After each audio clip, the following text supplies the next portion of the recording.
China has threatened to withdraw its recognition of the British national overseas passport held by residents of Hong Kong. This comes in retaliation to the United Kingdom's efforts to make it easier for Hong Kongers to hold British citizenship. The UK has unveiled special visas for Hong Kongers who hold BNO passport. UK's Home Secretary Priti Patel said that BNO holders in Hong Kong and their immediate dependents will be able to apply for a special UK visa from January. She said, and I quote, the UK was keeping its promise to Hong Kong residents to uphold their freedom, unquote.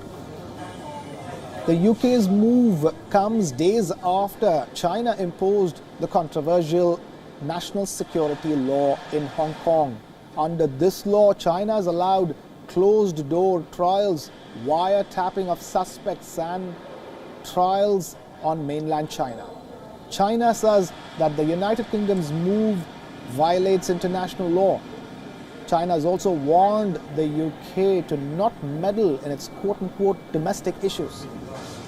WION's London Bureau Chief Mandy Clark gets us more in this ground report from London. Take a look. There's certainly a lot of genuine concern about China, particularly in the Tory backbench hardliners.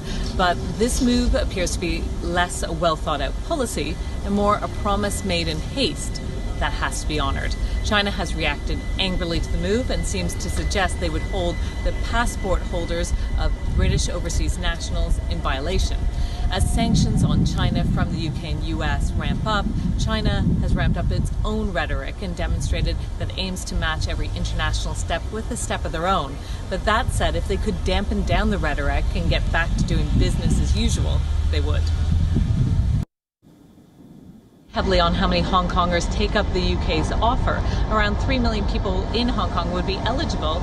If they would all take that up, it would be financially ruinous for the UK. So it's safe to assume that Britain expects, and some would say hopes, that the number who do take up the offer will be far fewer.